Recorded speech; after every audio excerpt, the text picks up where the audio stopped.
4055।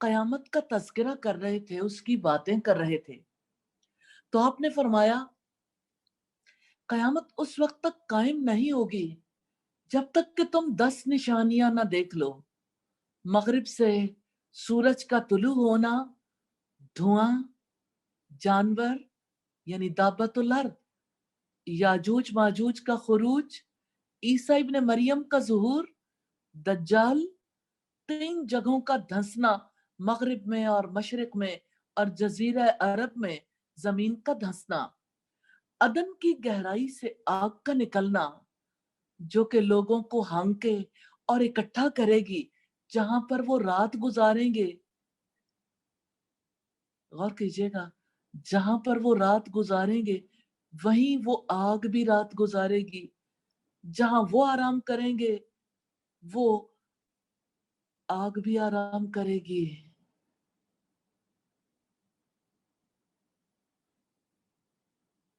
سیدنا ابو ہریرہ بیان کرتے ہیں نبی صلی اللہ علیہ وسلم نے فرمایا جب 3 چیزوں کا ظہور ہو جائے تو جو پہلے ایمان نہیں لایا اس وقت اس کا ایمان لانا قابل قبول نہیں ہوگا۔ دجال، دابت الارض یعنی زمین کا جانور، مغرب سے سورج کا طلوع ہونا۔ یہ سنن ترمذی کی روایت ہے 3072 نمبر پر۔ بہت سی احادیث اس پر دلالت کرتی ہیں کہ آخری زمانے میں ایک جانور نکلے گا۔ سوال یہ پیدا ہوتا ہے یہ جانور کب نکلے گا؟ میں سنن دارمی کی حدیث آپ کے سامنے رکھنا چاہتی ہوں 3209 نمبر پر۔ سیدنا عبداللہ ابن مسعود نے بیان کیا قرآن پر ایک رات ایسی آئے گی، ایک رات کہ مصحف اور کسی کے دل میں کوئی آیت نہیں چھوڑی جائے گی مگر یہ کہ اسے اٹھا لیا جائے گا، قرآن اٹھا لیا جائے گا، کاغذوں سے بھی، ان ساری مشین سے بھی اور انسانوں کے دلوں سے بھی۔ سیدنا عبداللہ ابن مسعود نے بیان کیا، یہ حدیث نمبر 3207 ہے، انہوں نے فرمایا قرآن کی تلاوت کثرت سے کیا کرو قبل اس کے کہ اسے اٹھا لیا جائے۔ تو ان کے طالب علم کہنے لگے یہ مصحف تو اٹھا لیے جائیں گے لیکن جو لوگوں کے سینوں میں ہے اس کا کیا ہوگا؟ سیدنا عبداللہ ابن مسعود فرمانے لگے اس پر ایک رات گزرے گی تو صبح وہ اس سے خالی ہو چکے ہوں گے اور لا الہ الا اللہ کا قول بھی انہیں بھول چکا ہوگا، اور وہ جاہلیت کے قول اور ان کے اشعار میں پڑ چکے ہوں گے، اور یہ وقت ہوگا جب کہ ان پر قول واقع ہوگا۔ اور قول کون سا ہے؟ سورہ نمل کی آیت نمبر 82 میں ہے، جب ان کے اوپر قول عذاب کا وعدہ ثابت ہو جائے گا، ہم زمین سے ایک جانور نکالیں گے جو ان سے باتیں کرتا ہوگا۔ بے شک لوگ ہماری آیتوں پر یقین نہیں کرتے تھے، لوگ ہماری آیتیں بے پرواہی سے سن کے گزر جاتے تھے۔ ابن کثیر اس آیت کی تفسیر میں فرماتے ہیں یہ جانور آخری زمانے میں نکلے گا جب لوگوں میں فساد برپا ہو چکا ہوگا اور لوگ اللہ تعالیٰ کے احکام کو ترک کر چکے ہوں گے اور دین حق کو بدل چکے ہوں گے، تو اللہ تعالیٰ ان کے لیے زمین سے جانور نکالے گا۔ کہا گیا کہ وہ مکہ سے، اور یہ بھی کہا گیا کہ وہ کہیں اور سے نکلے گا اور لوگوں کے ساتھ اس معاملے پر باتیں کرے گا۔ سیدنا ابن عباس رضی اللہ تعالی عنہما اور قتادہ رحمہ اللہ بیان کرتے ہیں قتادہ رضی اللہ تعالیٰ عنہ بیان کرتے ہیں سیدنا علی بن ابو طالب سے بھی بیان کیا گیا کہ ان کے ساتھ باتیں کرے گا، لوگوں سے مخاطب ہوگا۔ عطا خراسانی کہتے ہیں سیدنا علی سے یہ بھی روایت ہے اور ابن جریر نے اسے اختیار کیا ہے، ان سے باتیں کرے گا اور ان سے یہ کہے گا کہ لوگ ہماری آیات پر یقین نہیں رکھتے تھے۔ تو اس قول میں نظر ہے جو کسی پر مخفی نہیں۔ ایک روایت میں ابن عباس کا بیان ہے کہ وہ جانور انہیں زخمی کرے گا، اور ان سے ایک روایت ہے کہ یہ سب کچھ کرے گا، واللہ عالم۔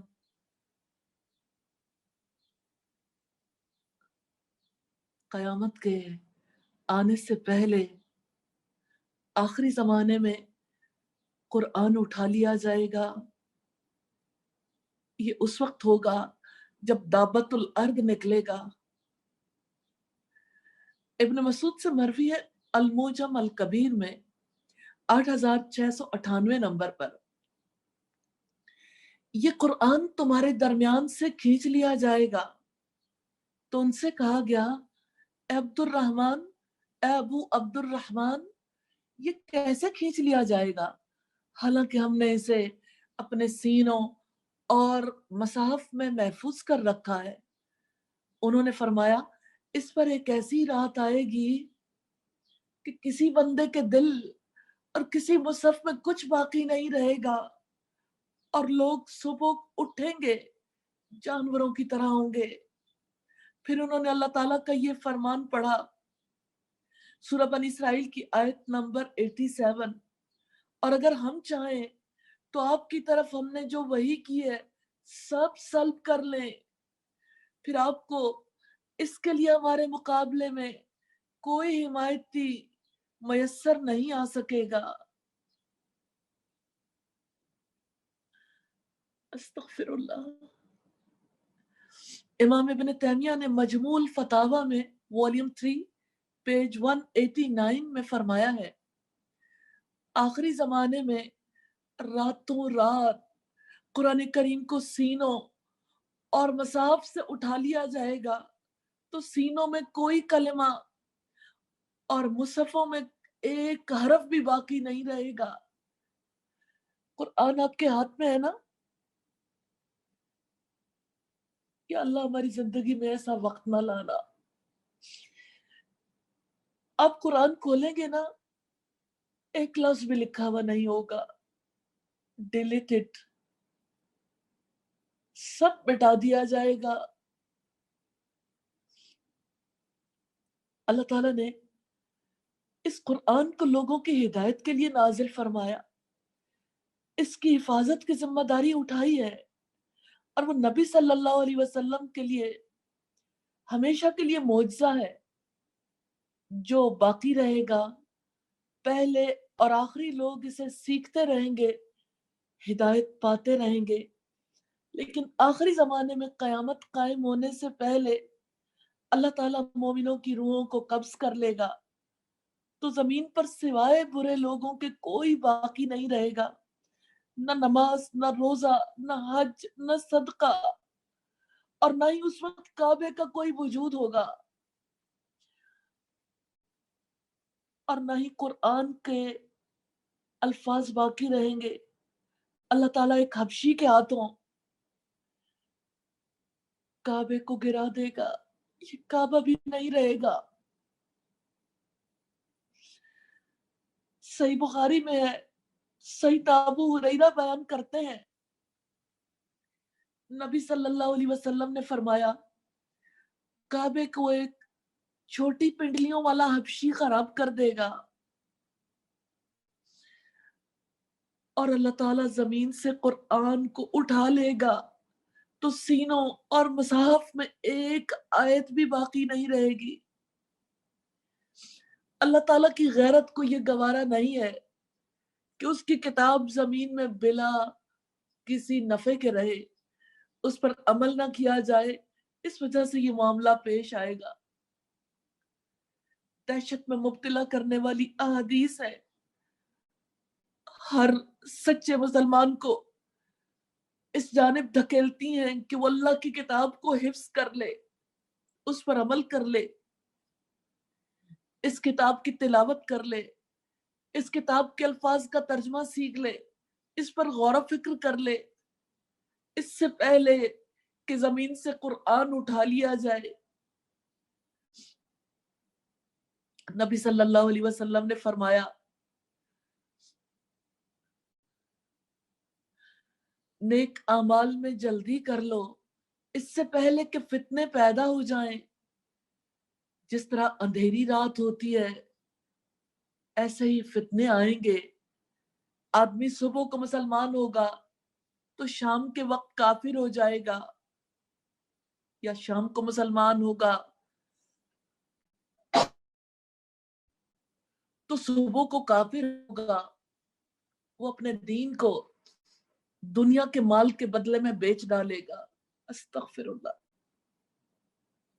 صحیح مسلم کی 169 نمبر روایت ہے، یا اللہ یا مقلب القلوب ثبت قلبی علی دینک، یا مصرف القلوب صرف قلبی علی طاعتک۔ یا اللہ ہم سب کے دلوں کو دین پر ثابت قدم رکھنا۔ یا ارحم الراحمین، اے دلوں کو پھیرنے والے ہمارے دلوں کو اپنی اطاعت کی طرف پھیر دینا۔ نزول قرآن کا مہینہ قریب ہے، آمد ہے۔ یا اللہ تیرا شکر کہ تو نے نزول قرآن کا مہینہ ہمارے قریب کر دیا۔ الہی ہمارے لیے اسے برکت والا بنا دینا۔ الہی ہم اس قرآن کو، آپ کے کلام کو الہی دنیا کے ہر انسان تک پہنچانا چاہتی ہیں۔ الہی اس سے پہلے کہ مصحف اٹھا لیا جائے، الہی ہم اس کے الفاظ کو حفظ کرنا چاہتی ہیں۔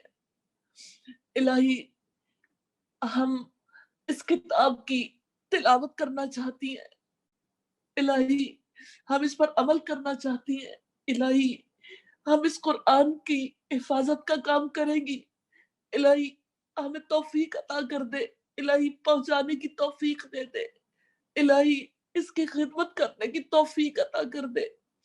الہی ہم قرآن کی خدمت کار رہنا چاہتی ہیں۔ الہی ہمیں تڑپ عطا کر دے۔ الہی ہمیں ایسا ویژن، ایسا مشن دے دے